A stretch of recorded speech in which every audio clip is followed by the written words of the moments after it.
up, folks? Sean, the Average Angler, coming at you with another great video.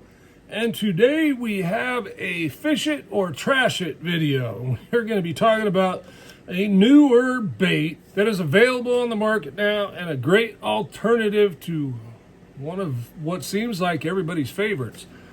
So if you're new to the channel, you like this kind of content, hit that subscribe button down there in the bottom corner. Join the Average Angler community, and when we hit 5,000 subscribers, we are going to have a big giveaway, and most likely one of these is going to be in that package.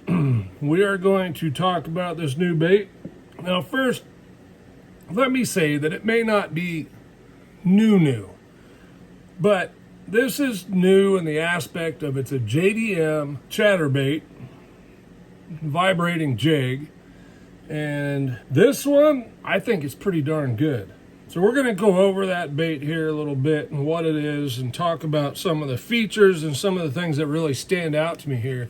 And that is an OSP metal blade jig. Everybody has their own names for it, and there's more and more of this type of stuff coming out now, with the patent having passed on the Z-Man.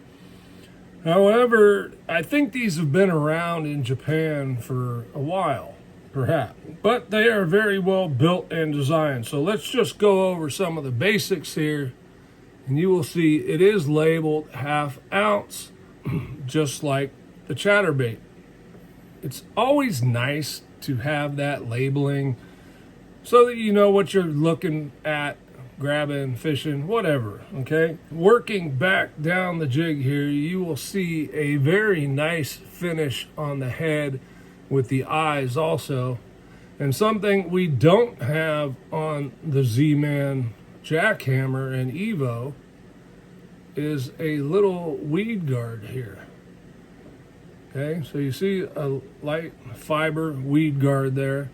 We've got a really nice hook, pretty stout and sturdy, maybe not as heavy as some. And then we have a really good bait keeper, but it's also a little different.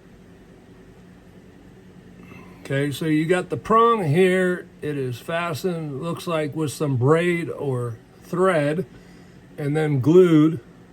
And then it's got this opening right there, like that hole. And then the regular barb keeper thing, you push it on up over there. Now this hole is here so you can actually use a toothpick or a piece of fiber and push it through the bait and through that hole, and it will help secure your keeper on there. So a very good idea, very well thought out, and this whole bait seems to be very well thought out. Now it's not the same in a lot of other aspects, and we're going to cover some of that. Now, number one that I notice is the shape of the blade. We have a different type of blade shape here.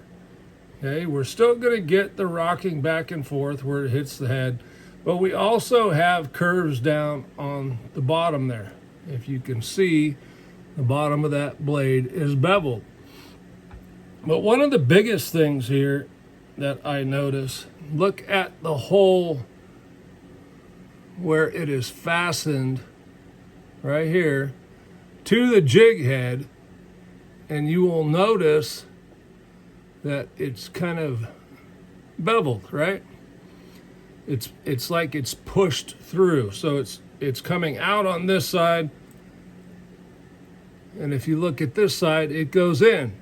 So what that does is it gives you more surface area for that blade to move around at the connection point with no edges per se. No sharp edges that are going to grab or cause any resistance on that blade moving side to side. So I am going to believe that this is going to be very, very effective at quick startups. We all know quick startups is a big talking point in chatterbaits. So why is that? Multiple reasons. One, we want it to start up as soon as it hits the water and we engage the reel. We want that blade to start doing its thing. We're maximizing the distance on the cast of effective performance from the bait. It's also ease of startup could be if we are pulling it and letting it drop, pulling it and letting it drop. Well, you don't want to have to get up to a certain speed before that blade starts rocking back and forth. That blade and the vibration it causes is one of the big drawing points of the chatterbait. Now, to cover some other things that might be the obvious is OSP has some really, really good colors, okay? Black and blue, and you see the blade on that one is an anodized black. I think it's anodized. We have I don't know what you'd really call that. I guess maybe a chartreuse shad. There's some clear bar type scale in there, chartreuse and white head. This one happens to have a silver blade. Then we have chartreuse and blue, which has a gold blade. And these come in all the popular sizes too. You'll see I have 3/8 and 1/2 ounce. This one, because the names are in Japanese, I can't tell you what they call them, but I'm assuming this is Golden Shiner. Another one, gold blade, some gold skirting. We got that bar skirt again.